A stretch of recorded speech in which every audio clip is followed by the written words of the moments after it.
Anthropological Theory, Chapter 2, The Science of Culture, Sir Edward Burnett Tylor, 1832 to 1917. Culture or civilization,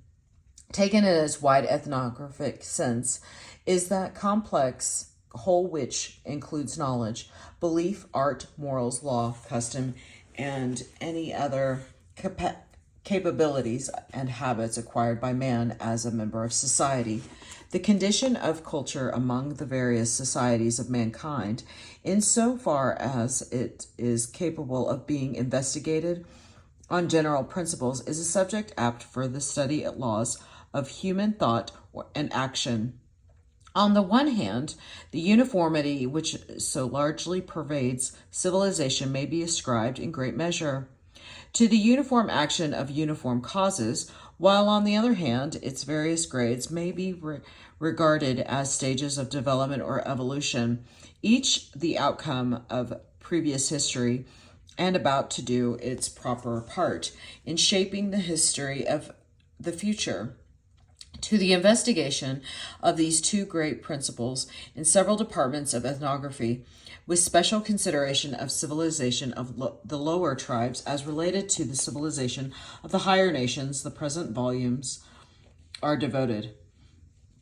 Our modern investigators in the sciences of inorganic nature are foremost to recognize, both within and without their special fields of work, unity of nature, the fixity of its laws, the definite sequence of cause and effect, through which every fact depends on what has gone before it and acts upon what is to come after it. They grasp firmly to the Pythagorean doctrine of pervading order in the universal cosmos. They affirm with Aristotle that nature is not fully of incoherent episodes like a bad tragedy. They agree with Leibniz in what he calls my axiom that nature never acts by leaps. La nature n'agit jamais par suite. As well as in his great principle, commonly little employed, that nothing happens without its sufficient reason. Nor again in studying the structure and habits of plants and animals, or in investigating the lower functions even of man, are these leading ideas unacknowledged. But when we come to talk of the higher processes of human feeling and action, of thought and language, knowledge and art, a change appears in the prevalent tone of opinion. The world at large is scarcely prepared to accept the general study of human life as a branch of natural science, and to carry out in a large sense of the poet's injunction to account for moral as for natural things, unquote. To many educated minds, there seems something presumptuous and repulsive in the view that the history of mankind is part and parcel of the history of nature, that our thoughts, wills, and actions accord with laws as definite as those which govern the motion of waves, the combination of acids and bases, and the growth of plants and animals. The main reasons of this state of the popular judgment are not far to seek. There are many who would willingly accept the science of history if placed before them with substantial definiteness of principle and evidence, but who not unreasonably reject the systems offered to them as falling far short of a scientific standard. Through resistance such as this, real knowledge always sooner or later makes its way, while the habit of opposition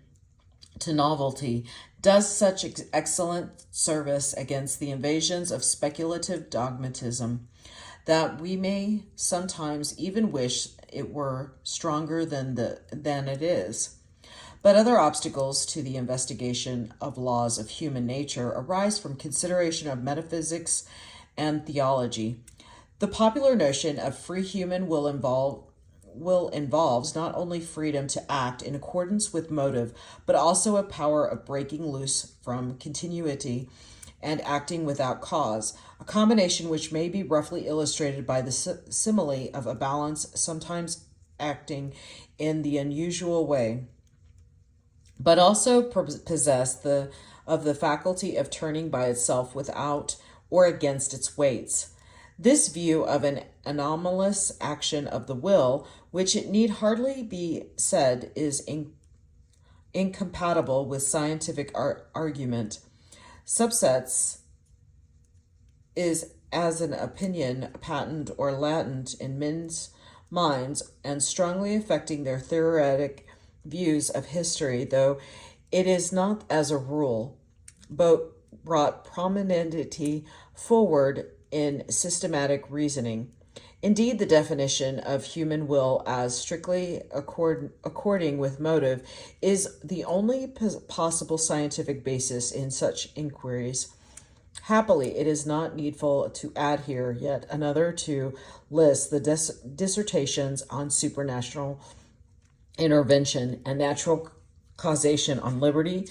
predestination, and accountability. Sorry about that. We may hasten to escape from the regions and of transcendental philosophy and theology to start on a more hopeful journey over more practicable ground. None will deny that, as each man knows by the evidence of his own consciousness, definite and natural cause does to a great extent determine human action. Then, keeping aside from considerations of extranatural interference and causeless spontaneity, let us take this admitted existence of natural cause and effect as our standing ground and travel on it so far as it will bear us. It is on this same basis that physical science pursues with ever-increasing success its quest of laws of nature, nor need this restriction hamper the scientific study of human life,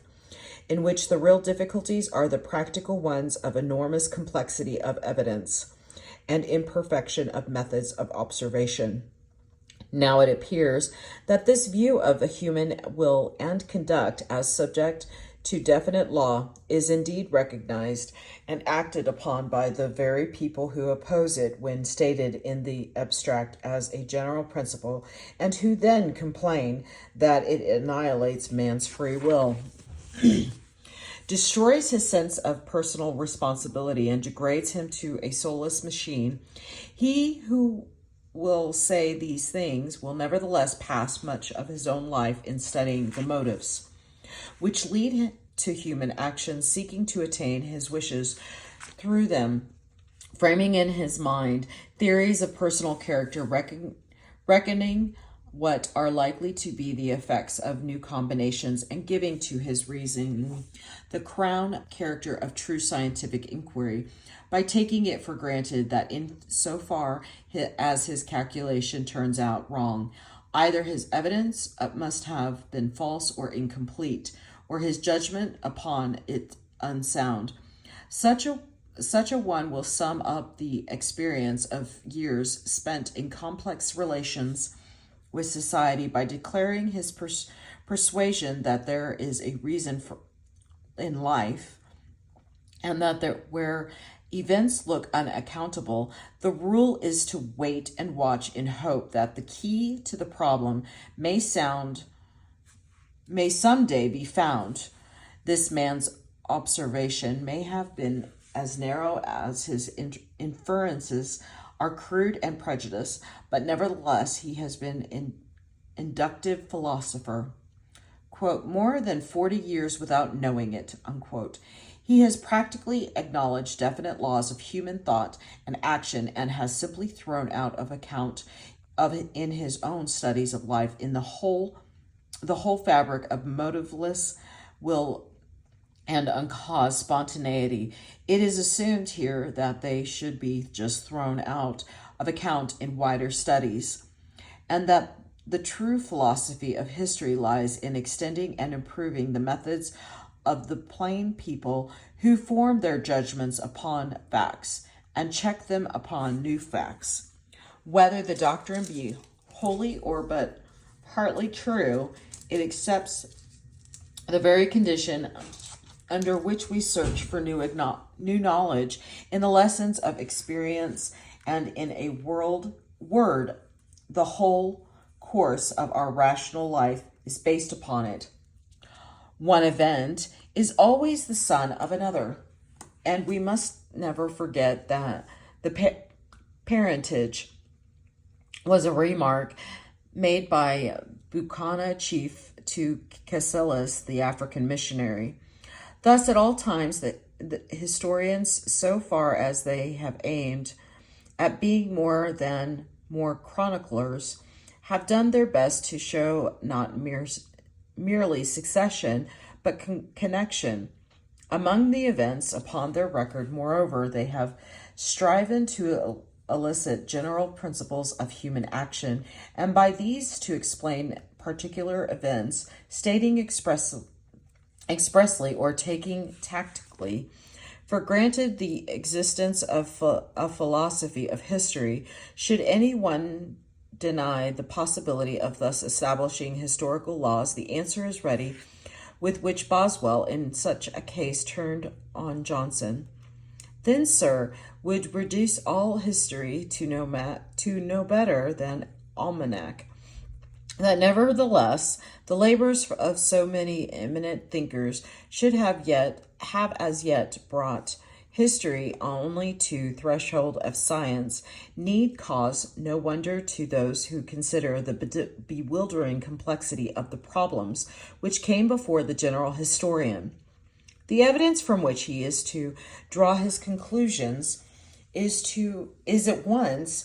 so multifarious and so doubtful that a full and distinct view of its bearing on a particular question is hardly to be attained, and thus the temptation becomes all but irresistible to garble it in support of some rough and ready theory of the course of events, the philosophy of history at large, explaining the past and predicting the future phenomena of man's life in the world by reference to general laws, is in fact a subject with which, in the present state of knowledge, even genius, aided by wide research, seems but hardly able to cope. Yet there are departments of it which, through difficult enough, seem comparatively accessible. If the field of inquiry be narrowed from history as a whole to that branch of it which is here called culture, the history not of tribes or nations, but of the condition of knowledge, religion, art, custom, and the like among them, the task of investigation proves to lie within far more moderate compass. We suffer still from the same kind of difficulties which beset the wider argument, but they are which diminish the evidence is no longer so widely heterogeneous, but many may be more simply classified and compared, while the power of getting rid of extraneous matter and treating each issue on its own proper set of facts makes close reasoning on the whole more available than in general history. This may appear from a brief preliminary examination of the problem, how the phenomena of culture may be classified and arranged stage by stage in a probable order of evolution. Surveyed in a broad view, the character of habit of mankind at once display the similarity and consistency of phenomena which led the Italian proverb maker to declare that, quote, all the world is one country, unquote, tutto il mondo è paese, to general likeness in human nature on the one hand, and to general likeness in the circumstances of life on the other. The similarity and consistency may no doubt be traced, and they may be studied with a special fitness in comparing races near the same grade of civilization. Little respect need be had in such comparisons for date in history or for place on the map. The ancient Swiss lake dweller may be set beside the medieval Aztec and the Ojibwa of North America, beside the Zulu of South Africa, as Dr. Johnson contemptuously said when he had read about Patagonians of South Sea Islanders in Hawksworth Voyages. One set of savages is like another. How true a generalization this really is, any ethnological museum may show. Examine, for instance, the edged and pointed instruments in such a collection. The inventory includes hatchet, adze, chisel, knife, saw, scraper, awl, needle, spear, and airhead, and of these most or are all belong, with only differences of detail to races the most various. So is with savage occupations, the wood chopping, fishing with net and line, shooting and spearing game, fire making, cooking, twisting cord, and plaiting baskets repeat themselves with wonderful uniformity in the museum shelves, which illustrate the life of the lower races from the Kamchatka to Tierra del Fuego, and from Dahomey to Hawaii. Even when it comes to comparing barbarous hordes with civilized nations, the consideration thrust itself upon our minds. How far item after item of the life of the lower races passes into analogous proceedings of the higher, in forms not too far changed to be recognized, and sometimes hardly changed at all. Look at the modern European peasant using his hatchet and his hoe. See his food boiling or roasting over the log fire. Observe the exact place which beer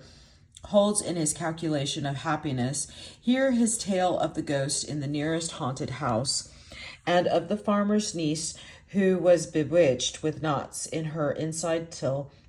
she fell into fits and died. If we choose out in this way things which have altered little things in a long course of centuries, we may draw a picture where there shall be scarce a hand's breadth difference between an English plowman and a Negro of Central Africa.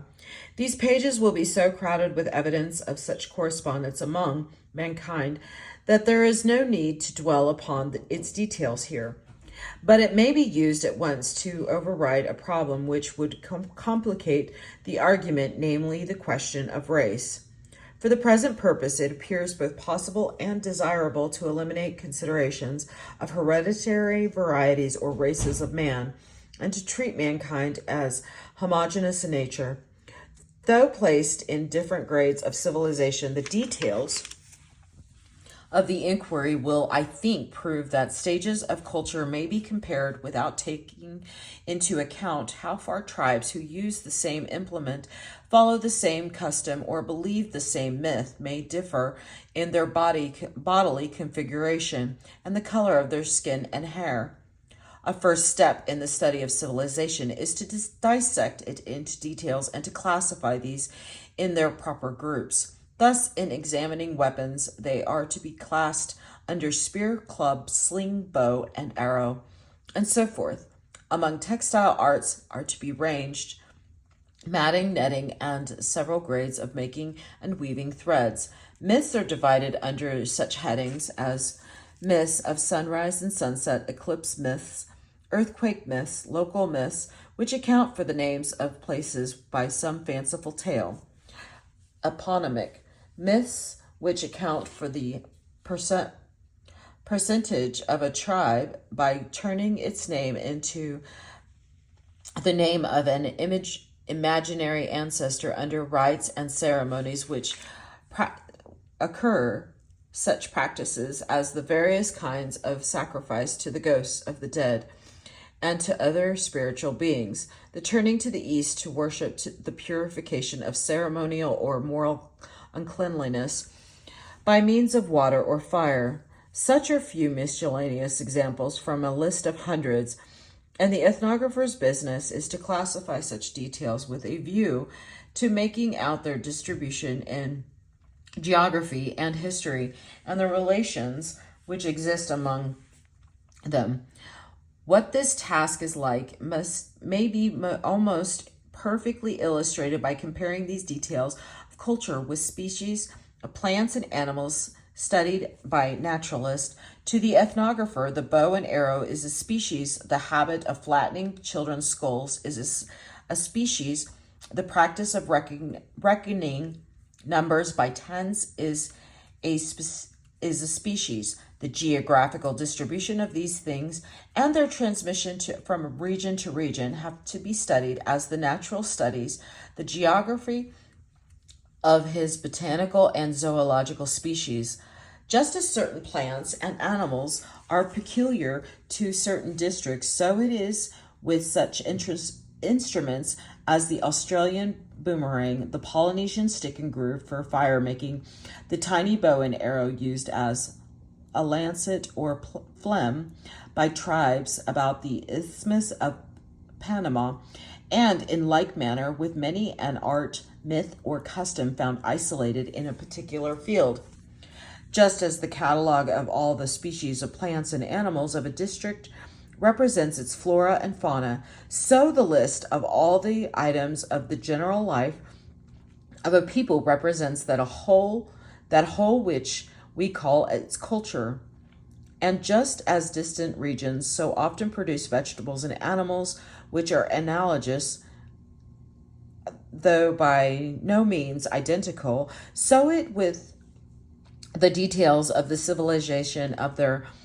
inhabitants, how good a working analogy there really is between the diffusion of plants and animals and the diffusion of civilization comes well into view when we notice how far the same causes have produced both at once, in district after district, the same causes which have introduced the cultivated plants and domesticated animals of civilization have brought in with them a corresponding art and knowledge. The course of events which carried horses and wheat to America carried with them the use of the gun and iron hatchet, while in return the Old World received not only maize, potatoes, and turkeys, but the habit of smoking and the sailor's hammock. It is a matter worthy of consideration that the accounts of similar phenomena of culture recurring in different parts of the world actually supply incidental proof of their own authenticity. Some years since, a question which brings out this point was put to me by a great historian. How can a statement as to customs, myths, beliefs, and of a savage tribe be treated as evidence where it depends on the testimony of some traveler or missionary, who may be superficial observer, more or less ignorant of the native language, or careless retailer of unsifted talk, a man prejudiced, or even willfully deceitful? This question is, indeed, one which every ethnographer ought to keep clearly and constantly back before his mind. Of course, he is bound to use his best judgment as to the trustworthiness of all authors he quotes, and if possible to obtain several accounts to certify each point in each locality. But it is over and above these measures of precaution that the test reoccurrence comes in. If two independent visitors to different countries, say a medieval Mohammed in Tartary and a modern Englishman in Dahomey, or Jesuit missionary in Brazil, and a Wesleyan in the Fiji Islands, agree in describing some analogous art of or rite or myth among the people they have visited, it becomes difficult or impossible to set down such correspondence to accident or willful fraud. A story by a bushranger in Australia may perhaps be objected to as a mistake or an invention. But did a Methodist minister in Guinea conspire with him to cheat the public by telling the same story there? The possibility of intentional or unintentional mystification is often barred by such a state of things that a similar statement is made in two remote lands by two witnesses, of whom A lived a century before B, and B appears never to have heard of A, how distant are the countries, how wide apart the dates, how different the creeds and characters of the observers in the catalog of facts of civilization, needs no further showing to anyone who will even glance at the footnotes of the present work. And the more odd this statement, the less likely that several people in several places should have made it wrongly. This being so, it seems reasonable to judge that the statements are in the main truly given, and that their close and regular coincidence is due to the cropping up of similar facts in various districts of culture. Now, the most important facts of ethnography are vouched for in this way. Experience leads the student after a while to expect and find that the phenomena of culture as resulting from widely acting similar causes should recur. Again and again in the world, he even mistrusts isolated statements to which he knows of no parallel elsewhere, and waits for their genuineness to be shown by corresponding accounts from the other side of the earth or the other end of history. So strong indeed is this means of authentication that the ethnographer in his library may sometimes presume to decide not only whether a particular explorer is a shrewd and honest observer, but also whether what he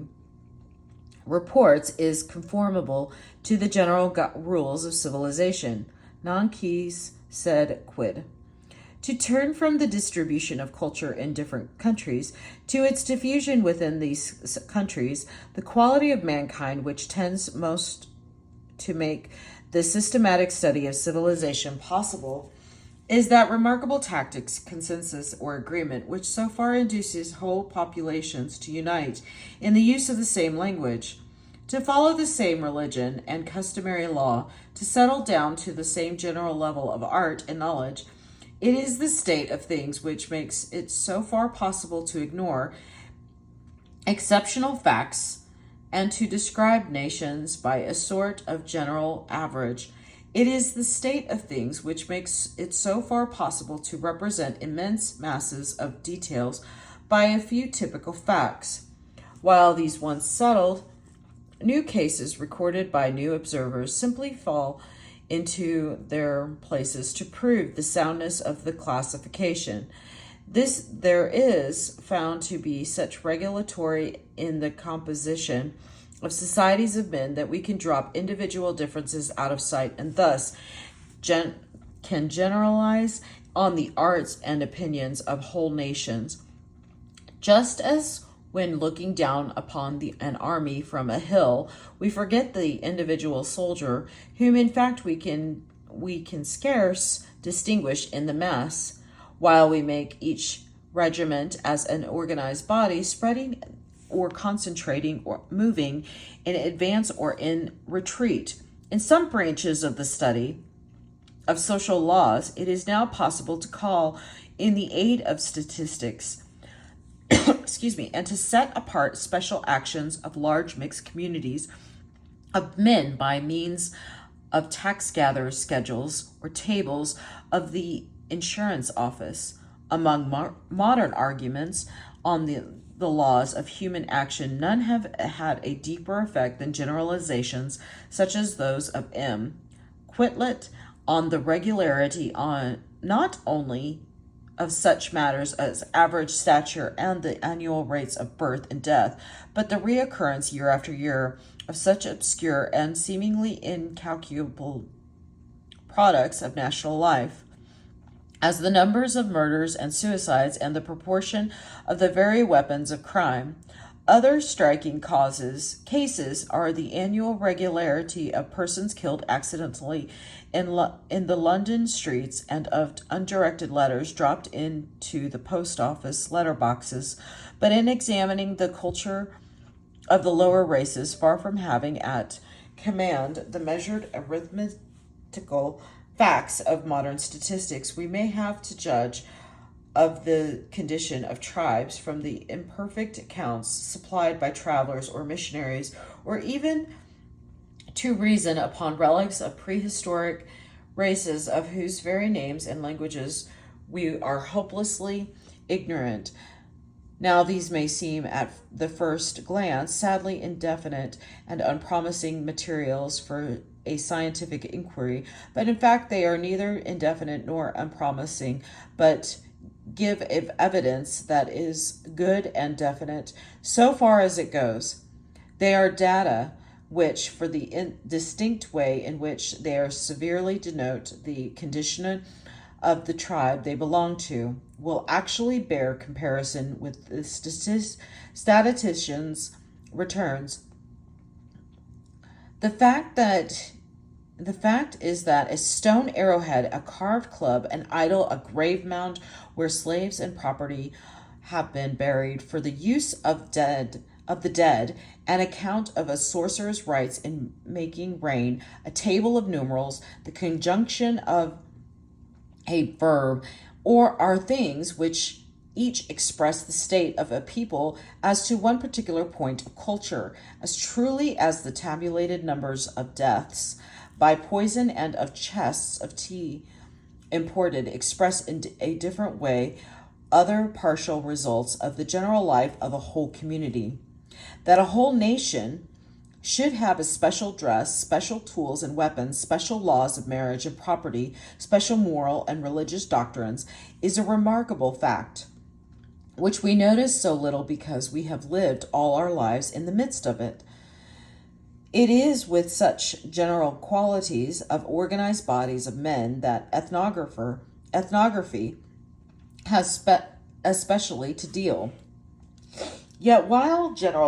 generalizing on the culture of tribe or nation and setting aside the peculiarities of the individuals composing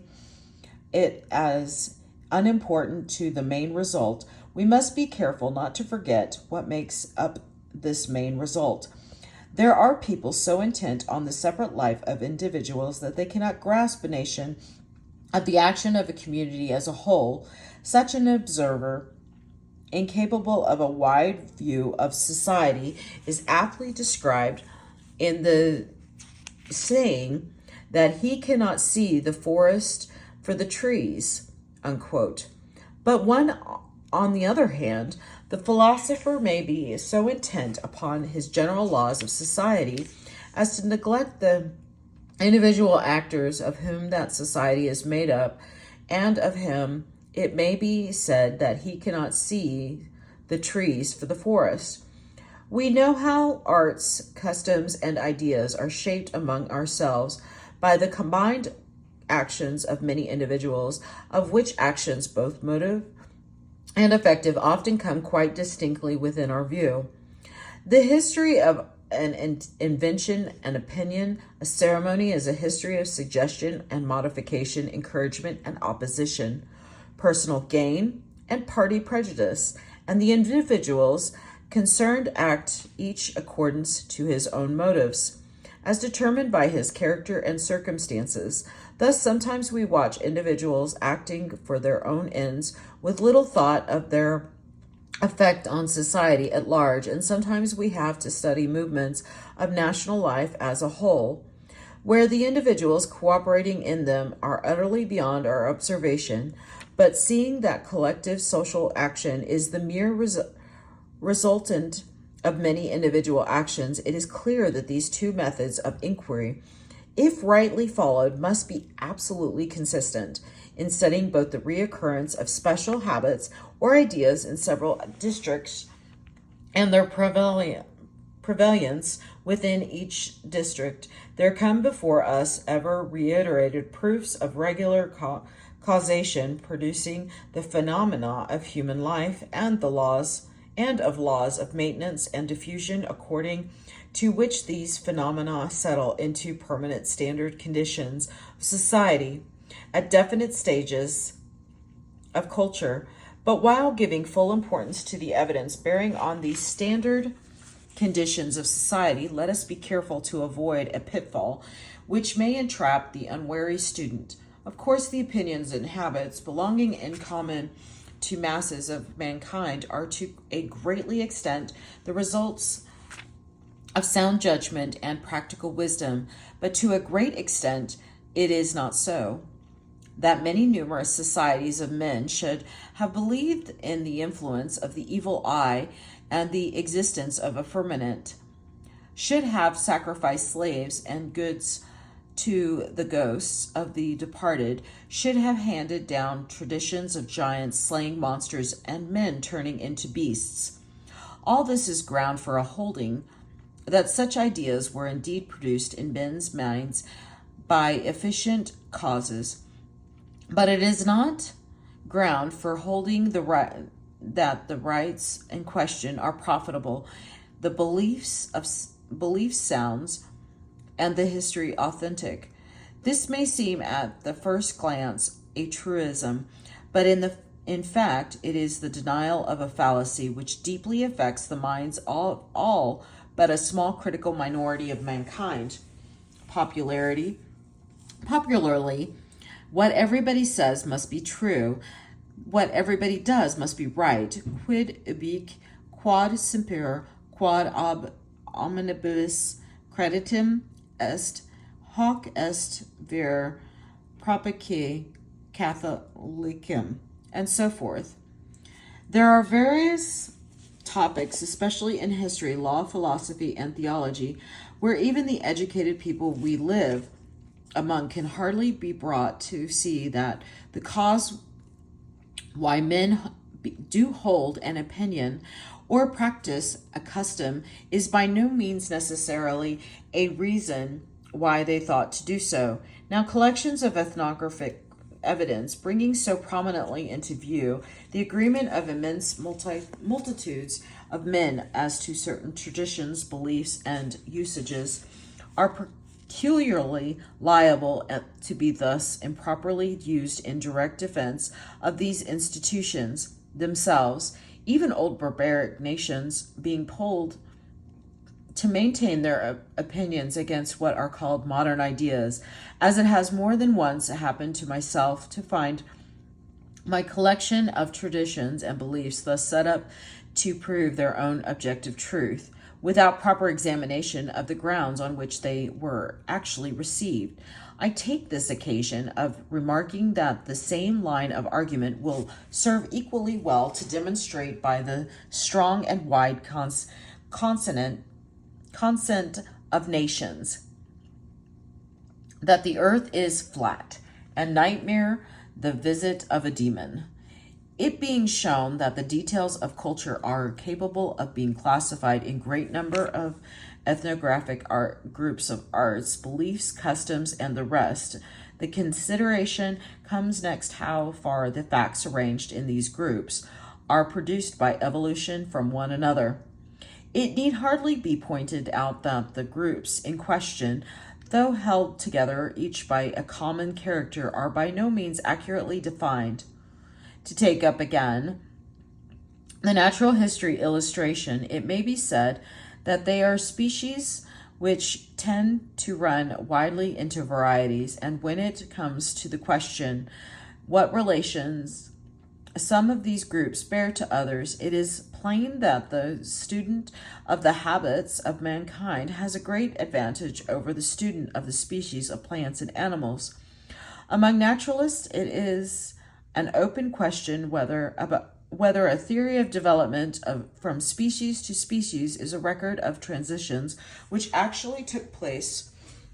or a mere ideal scheme serviceable in the classification of species whose origin was really independent. But among ethnographers, there is no such question as to the possibility of species of implements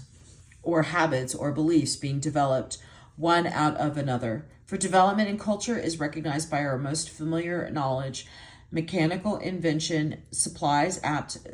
examples of the kind of development which affects civilization at large. In the history of firearms, the clumsy wheel locked in which a notched steel wheel was turned by a handle against the flint till a spark caught the priming led to the invention of the more serviceable flintlock, of which a few still hang in the kitchens of our farmhouses, for the boys to shoot small birds with at Christmas. The flintlock in time, by an obvious modification, into the percussion lock, which is just now changing its old-fashioned arrangement to be adapted from muzzle-loaded to breech-loading. The medieval astrolabe passed into the quadrant, now discarded in its turn by the seaman, who uses the more delicate sextant. And so it is through the history of one art and instrument after another. Such examples of progression are known to us as direct history, but so thoroughly is this notion of development at home in our minds that by means of it we reconstruct lost history without scruple, trusting to general knowledge of the principles of human thought and action as a guide in putting the facts in their proper order. Whether chronicle speaks or is silent on the point, no one comparing a longbow and a crossbow would doubt the crossbow was a development arising from the simpler instrument. So among the fire drills for igniting by friction, it seems clear on the face of the matter that the drill worked by a cord or bow is a later improvement on the clumsier primitive instrument twirled between the hands, that instructive class as of specimens which antiquaries sometimes discover bronze celts modeled on the heavy type of the stone hatchet are scarcely explicable except as first steps in the transition from the Stone Age to the Bronze Age, to be followed soon by the next stage of progress in which it is discovered that the new material is suited to a handier and less wasteful pattern. And thus in the other branches of our history there will come again and again into view series of facts which may be consistently arranged as having followed one another in a particular order of development, but which will hardly bear being turned around and made to follow in reversed order. Such, for instance, are the facts I have here brought forward in a chapter on the art of counting, which tend to prove that as to this point of culture, at least savage tribes reach their position by learning and not unlearning, by elevation from a lower rather than a degradation from a higher state. Among evidence aiding us to trace the courses which the civilization of the world has actually followed is that great class of facts to denote which I have found it convenient to introduce the terms survivals. These are processes, customs, opinions, and so forth, which have been carried on by force of habit into a new state of society different from that in which they had their original home. And they thus remain as proofs and examples of an older condition of culture out of which a newer has been evolved. Thus, I know an old Somersetshire woman who has handloom dates from the time before the introduction of the flying shuttle, which newfangled appliance she has never even learnt to use. And I have seen her throw her shuttle from hand to hand in true classic fashion. This old woman is not a century behind her times, but she is a case of survival. Such examples often lead us back to the habits of hundreds or even thousands of years ago. The ordeal of the key and Bible, still in use, is a survival. The midsummer bonfire is a survival. The Breton peasants' all soul supper for the spirits of the dead is a survival. The simple keeping up of ancient habits is only one part of the transition from old into new and changing times. The serious business of ancient society may be seen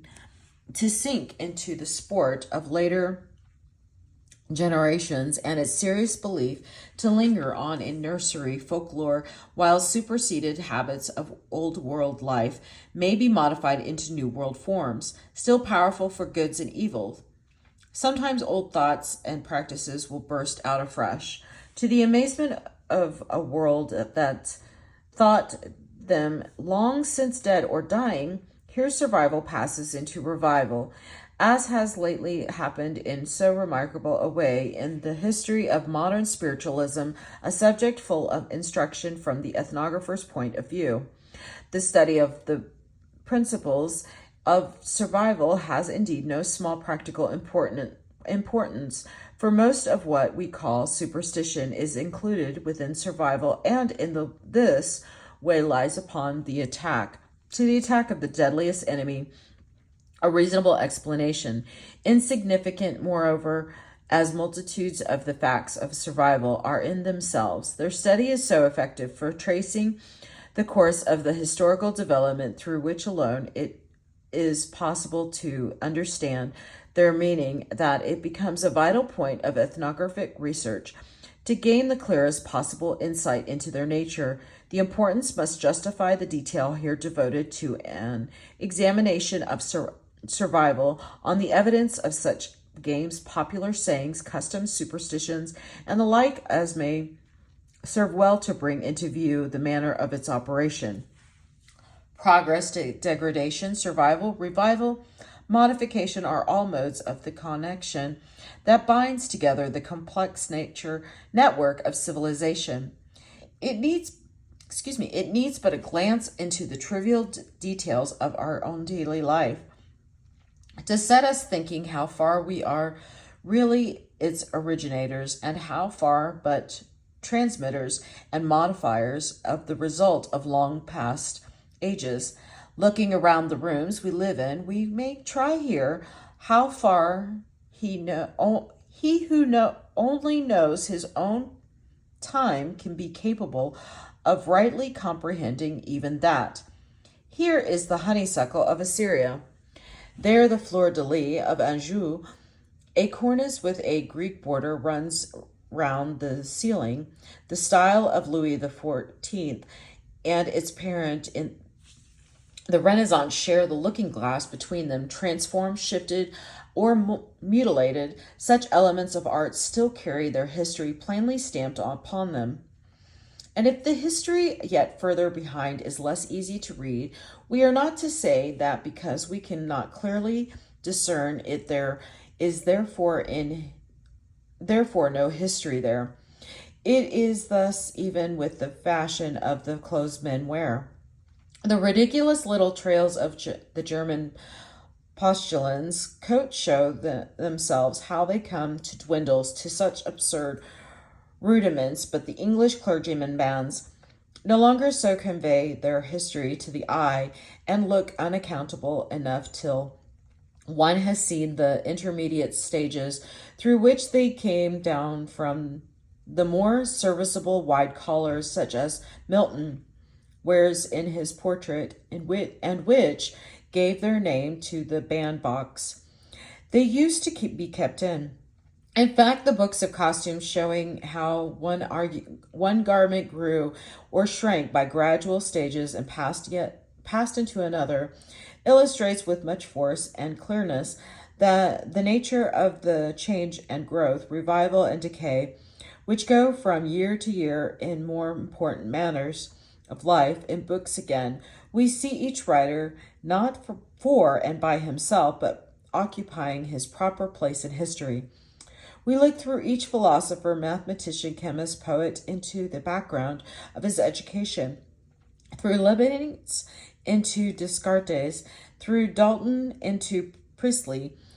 through Milton into Homer. The study of language has perhaps done more than any other in removing from our view of human thought and action the ideas of chance and arbitrary invention, and in substituting for them a theory of development by the cooperation of individual men, through processes ever reasonable and intelligible, where the facts are fully known. Rudimentary as the science of culture still is, the symptoms are becoming very strong that even what seem its most spontaneous and motiveless phenomena will nevertheless be shown to come within the range of distinct cause and effect as certainly as the facts of mechanics. What would be popularly thought more indefinite and uncontrolled than the products of the imagination in myths and fables. Yet any systematic investigation of mythology on the basis of a wide collection of evidence will show plainly enough in such efforts of fancy at once a development from stage to stage and a production of uniformity of result from uniformity of cause. Here as elsewhere, causeless spontaneity is seen to recede farther and farther into shelter within the dark precincts of ignorance, like chance that still holds its place among the vulgar as a real cause of events otherwise unaccountable. While to educated men it has long consciously meant nothing but this ignorance itself, it is only when men fail to see the line of connection in events, not sure that word, sorry, that they are prone to fall upon the notions of arbitrary impulses, causeless freaks, chance and nonsense, and indefinite unaccountability. If childish games, purposeless customs, absurd superstitions are set down as spontaneous because no one can say exactly how they came to be,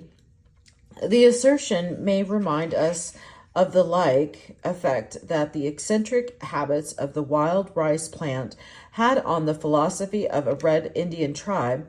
otherwise disposed to see in the harmony of nature the effects of one controlling personal will. The Great Spirit said, these Sioux theologians made all things except the wild rice, but the wild rice came by chance. Man, said Wilhelm von Humboldt, ever connections on from what lies at hand, der Mensch knüpft immer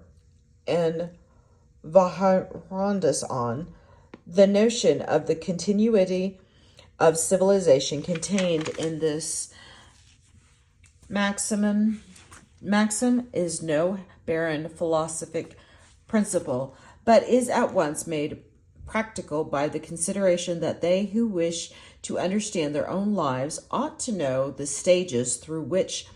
their opinions and habits have become what they are. Auguste Comte scarcely overstated the necessity of this study of development when he declared at the beginning of his positive philosophy that no conception can be understood except through its history, and his phrase will bear extension to culture at large. To expect to look modern life in the face of and comprehend it by mere inspection is a philosophy whose weakness can easily be tested. Imagine only one explaining the trivial saying, "A little bird told me," without knowing of the old belief in the language of birds and beasts, to which Dr. Dasant, in the introduction of the Norse Tales, so reasonably traces its origin to ingenious attempts at explaining by the light of reason things which want the light of history to show their meaning. Much of the legend, or much of the learned nonsense of the world has indeed been due. Sir H.S. Mayne, in his Ancient Law, gives a perfect instance.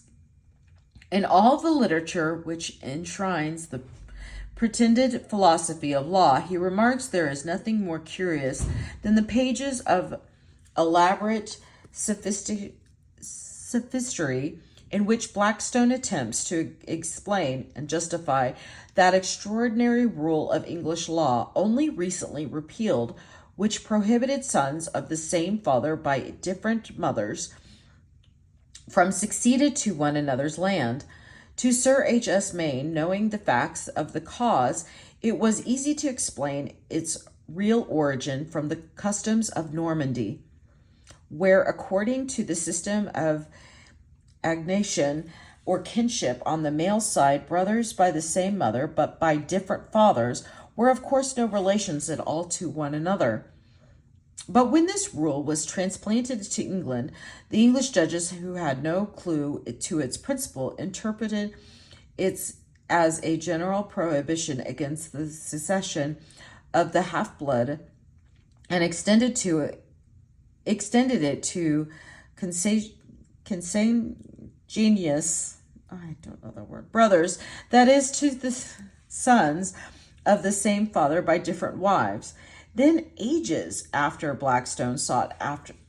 in this blunder the perfection of reason, and found it in the argument that kinship, though through both parents, ought to prevail over even a nearer degree of kinship through but one parent. Such are the risks that philosophers run in detaching any phenomena of civilization from its hold on past events and treating it as an isolated fact to be simply disposed of by a guess at some plausible explanation. In carrying on the great task of rational ethnography, the investigation of the causes which have produced the phenomena of culture and the laws to which they are subordinate, it is desirable to work out as systematically as possible a scheme of evolution of this culture along its many lines. In the following chapter of Primitive Culture, on the development of culture, an attempt is made to sketch a theoretical course of civilization among mankind, such as appears on the whole most accordant with the evidence by comparing the various stages of civilization among races known to history with the aid of archaeological inference. From the remains of prehistoric tribes, it seems possible to judge in a rough way of an early general condition of man, which from our point of view is to be regarded as a primitive condition. Whatever yet earlier state may in reality have lain behind it, this hypothetical primitive condition corresponds in a considerable degree to that of modern savage tribes, who, in spite of their difference in distance, have in common certain elements of civilization which seem remains of an early state of the human race at large. If this hypothesis is true, then notwithstanding the continental interference of degeneration, the main tendency of culture from primeval up to modern times has been from savagery towards civilization. On the problem of this relation of savage to civilized life, almost every one of the thousands of facts discussed in the succeeding chapters has its direct bearings, survival, and culture. Placing all along the course of advancing civilization waymarks full of meaning to those who can decipher their signs, even now sets upon in our midst primeval monuments of barbaric thought and life. Its investigation tells strongly in favor of the view that the European may find among the Greenlanders or Moros many trait for reconstructing the picture of his own primitive ancestors. Next comes the problem of the origin of language. Obscure as many parts of this problem still remains, its clear positions lie open to the investigation whether speech took its origin among mankind in the savage state, and the result of the inquiry is that, consistently with all known evidence, this may have been the case. From examination of the art of counting, a far more definite consequence is shown. It may be confidently asserted that not only is the important art found in a rudimentary state among savage tribes, but that satisfactory evidence proves numeration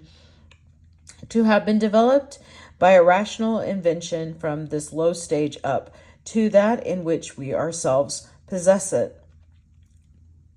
The examination of mythology contained in the first volume is for the most part made from a special point of view, on evidence collected for a special purpose, that of tracing the relation between the myths of savage tribes and their analogs among more civilized nations. The issue of such inquiry goes far to prove that the earliest mythmaker, aroused from flourished among savage hordes, setting on foot an art which has his more cultured successors would carry on, till its results came to be fossilized in superstition, mistaken for history, shaped and draped in poetry, or cast aside as lying folly. Nowhere, perhaps, are broad views of historical development more needed than in the study of religion. Notwithstanding all that has been written to make the world acquainted with lower theologies, the popular ideas of their place in history and their relation to the faiths of higher nations are still of the medieval type. It is wonderful to contrast some missionary journals with Max Muller's essays and to set the unappreciating hatred and ridicule that it is lavished by narrow hostile zeal on Brahmanism, Buddhism, Zoroastrianism, beside the Catholic sympathy with which deep and wide knowledge can survey those ancient and noble phases of man's religious consciousness, nor because the religions of savage tribes may be rude and primitive compared with the great Asiatic systems do they lie too low for interest and even for respect. The question really lies between understanding and misunderstanding them. Few who will give their minds to master the general principles of savage religion will ever again think it's ridiculous or the knowledge of the superfluous to the rest of mankind. Far from its beliefs and practices being rubbish heap of miscellaneous folly, they are consistent and logical in so high a degree as to begin as soon as even roughly classified to display the principles of their formation, the development, and these principles prove to be essentially rational through working in a mental condition of intense and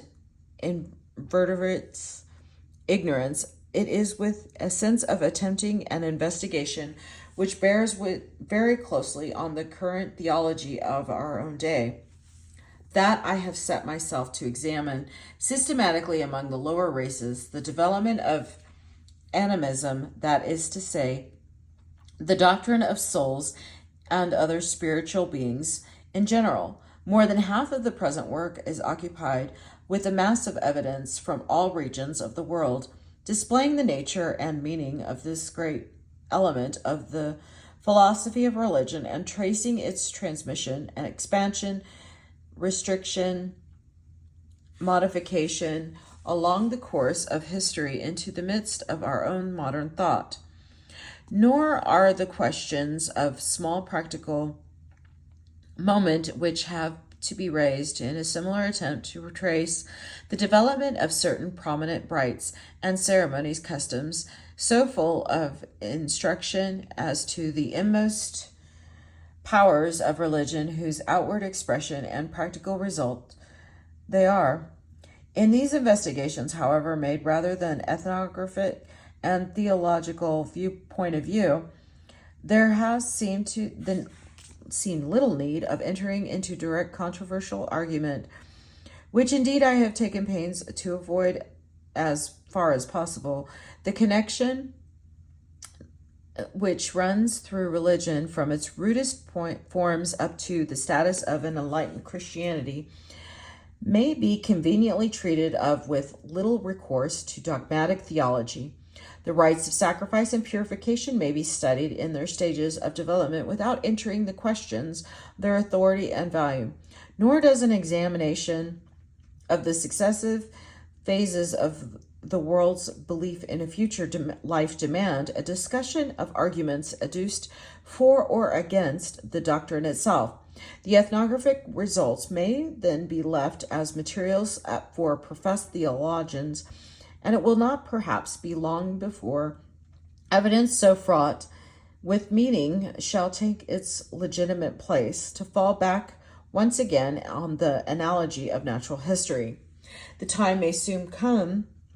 when it will be thought as unreasonable for scientific study of theology not to have a competent acquaintance of the principles of the religions of the lower races. As for